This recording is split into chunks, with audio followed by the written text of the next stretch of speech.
Praise God! Muli, isang mapagpalang umaga po sa bawat isa po sa atin at sa oras na ito ay muli tayo ay mangaral ng salita ng ating Panginoon. At kung bago ka pa lang sa ating YouTube channel, huwag mong kalimutan i-like ang video na ito at the same time pindutin ang subscribe button at i-hit na rin po ang notification bell upang sa ganon once na meron tayong bagong upload sa YouTube channel na ito ay madali kang ma-notify. Muli, pagpalain ka ng ating Panginoon at tayo po muna ay mag-intro.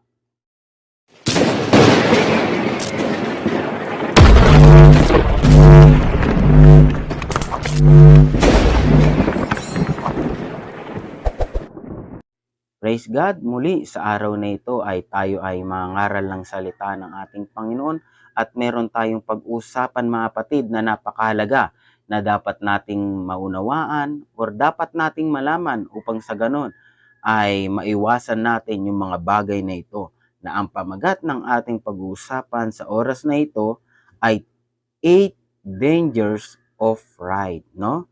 Ibig sabihin, 8 mapanganib, no? Tungkol sa pagmamayabang. Kaya sa oras na ito, tapusin mo ang video na ito upang maunawaan mo ang nais ng Diyos sa iyong buhay at upang maunawaan mo yung ayaw naman ng Diyos na mangyari sa iyong buhay. Una po mga kapatid na pride is the oldest sin in the Bible. Ibig sabihin, ang pagmamataas ay ang pinakamatandang kasalanan sa Biblia, no? Ibig sabihin, oldest sin in the Bible. Sino ba yung naaalala mo na nagkasala sa pamagitan ng pagmamataas or pagmamayabang?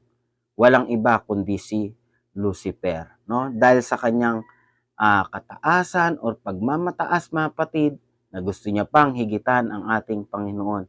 Ano po ang nangyari sa kanya? Siya po ay binagsak ng ating Diyos na sa buhay po natin na ayaw ng ating Panginoon na magkaroon tayo ng pagmamataas dahil baka ibagsak ka ng ating Panginoon. Number 2 mga kapatid, na 8 dangers of pride. Number 2, pride can lead you to backsliding. Malinaw po na sinasabi dyan, no? Na ang pagmamataas ay maaaring humantong sa iyo sa pagtalikod sa Panginoon. Ibig sabihin, ang pagmamataas, siya po ang magdadala sa iyo patungo sa pag-backslide, no? Kaya mag-ingat po tayo mga kapatid sa ating mga ginagawa. Kung meron tayong mga bagay na ito, ay ngayon pa lang ay humingi na tayo ng tawad sa ating Panginoon, no? Pangatlo, pride can destroy you. Ibig sabihin na maaring sirain ka ng pagmamataas or pagmamayabang, no? Kaya ayaw ng ating Diyos yan. Kaya mag-ingat po tayo mga kapatid. Baka meron na tayong pagmamayabang or pride sa ating buhay. Number 4, pride can cause division, no? Malinaw na sinasabi po diyan, ang pagmamataas ay maaaring magdulot ng pagkabahabahagi, no? Pagkahati-hati mga kapatid. Ibig sabihin, kung may pride ka, ito ay magdudulot mga kapatid ng pagkabahabahagi sa isang pamilya, sa isang church, sa isang community mga kapatid, sa isang organization. Once na merong pride yan mga kapatid, no? Ito ay magdadala or magiging dahilan ng hindi pagkakasundo-sundo at magkakahati-hati po yan mga kapatid. Kaya iwasan po natin yung pagmamayabang sa ating buhay. Ano pa? Number 5. Pride can lead you to wrong direction, no? Malinaw na sinasabi po diyan, ang pagmamataas ay maaaring maghatid sa iyo sa maling direksyon, no? Malinaw po na ang pagmamataas maaaring siya po ang magdala sa iyo sa maling pagdidesisyon, no? Kaya sa buhay po ng isang tao mga kapatid, merong maling pagdidesisyon no? Maling ginagawa, no? Agarang pagdidesisyon na hindi muna pinapanalangin dahil sa pagmamataas, mga kapatid, siya po ay napupunta sa maling direksyon ng kanyang buhay, no? Kaya mag-ingat po tayo. Number 6, no? Pride leads you to wrong decision. Ito naman, yung maling desisyon, no? Ang pagmamataas ay magdadala sa iyo sa maling desisyon, no? Yun nga po, ang pagmamataas, siya po ang magdadala sa iyo, no, sa maling pagdidesisyon, yung agarang desisyon, mga kapatid. At sa maling pagdidesisyon, mga kapatid, maraming tao ang nadadamay. Lalong-lalo na kung ikaw ay isang head of the family, ikaw ay tatay, or ikaw ay nanay, mga kapatid, mag-ingat po tayo sa ating mga ginagawa. Or ikaw ay church leader, mga kapatid, no? Ikaw ay isang leader sa isang iglesia, mag-ingat po tayo sa ating pagdidesisyon. Baka ito po ay dahil na sa ating pagmamayabang, hindi na po tayo tumatanggap ng pagkakamali, mga kapatid. And number 7, pride can destroy your family. Yun pala, no? Pride can destroy your family. No? Malinaw po, mga kapatid, na maaaring sirain ng pagmamataas ang iyong pamilya. Kaya nga, kanina sabi ko, kung ikaw ay isang head of the family, maaaring ikaw ay nanay, maaaring ikaw ay tatay, no?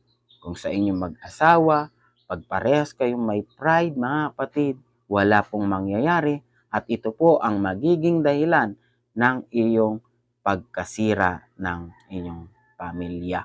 Kaya habang maaga pa lang, mga kapatid, magpakumbaba na po ang bawat isa po sa atin or magpakumbaba na po ang bawat isa sa inyo upang sa ganon ay maiwasan ang pagkasira ng isang pamilya. And the last one, mga kapatid, pride can kill your relationship with God. Ito po, no? Maaring, no? Pumapatay, no? Maaring, mamatay ang iyong relasyon sa ating Diyos, no? Mamamatay. Ibig sabihin, mawawala ang yung init ng paglilingkod sa ating Panginoon dahil sa pagmamayabang. Kaya wag po nating isabuhay, mga kapatid, yung mga bagay na ito dahil yan po ay kinakapuputan ng ating Panginoon na sabi nga sa Kawikaan chapter 8 verse 13, ito po, ang pagkatakot sa Panginoon ay pagkapuot sa kasamaan, ang kapalaluan ay at kahambugan, at ang masamang lakad at ang suwail na bibig ay aking kinapuputan. Yun po dapat kaputan po natin. Yung kapalaluan, kahambugan, no? Dapat kinapuputan po natin yung masamang lakad, mga suwail, pagmamayabang, pagmamataas, kaputan po natin. Dahil sabi nga, ang pagkatakot sa Panginoon ay napupuot sa kasamaan. Kung ikaw ay may fear of the Lord, mga kapatid, malinaw po na dapat kaputan po natin yung mga bagay na yan. And then, Kawikaan chapter 11 verse 2, pagka dumarating ang kapalaluan, dumarating ang mga kahihiyan. Ngunit nasa mababa ang karunungan, no? Ibig sabihin, pag dumarating na sa iyong buhay na ikaw ay nagmamataas, nagmamayabang, nandun na po, dadaling ka niyan sa kahihiyan. Pero kung ikaw ay merong magpapakumbabang puso, nandun po ang nandun yung wisdom ng ating Panginoon. And then, Kawikaan chapter 16 verse 18, sabi nga dito, ang kapalaluan ay nauuna sa pagkawasak at ang pagmamataas na diwa ay nauuna sa pagkahulog. Yan po, malinaw po na sinasabi dyan. And then, and the last one, mga kapatid, Kawikaan, chapter 29, verse 23, ang kapalaluan ng tao ay magpapababa sa kanya, ngunit ang karangalan ay magtataguyod ng mapagpakumbabang espiritu. Nakita po natin yung dalawa, mga kapatid, yung pagmamataas at mapagpakumbabang espiritu. Once na ikaw sa oras na ito ay nagmamataas ka, mga kapatid, darating ang panahon na ikaw ay ibababa ng ating Diyos at mapapaya ka sa iyong mga ginagawa, mga kapatid. Pero once na ikaw ay magpakumbaba at meron kang mapagpakumbabang espiritu, mga kapatid, doon itataas ka ng ating Panginoon. Kaya sa video na ito, mga kapatid, na dalangin ko na makatulong ito sa iyo upang sa ganun ay isang babala, mga kapatid, na dapat nating iwasan yung pagmamataas sa ating buhay. At sa oras na ito, mga kapatid, sa ating pagtatapos, kung meron kang makita na video, mga kapatid, na mag-pump up sa aking YouTube channel, ay huwag mong kalimutan i-click po ito upang sa ganun ang video na mapapanood mo ay makatulong bilang sa paglago ng iyong pananampalataya. I hope nakatulong ang video na ito sa iyo. Pagpalain ka ng ating Panginoon at i-share mo rin ang video na ito. Huwag mong kalimutan, i-like ang video na ito at the same time pindutin ang subscribe button at i-hit ang notification bell upang sa ganun, once na meron tayong bagong upload sa YouTube channel na ito, ay madali kang manotify. Salamat po, kapatid. Pagpalain ka ng ating Panginoon.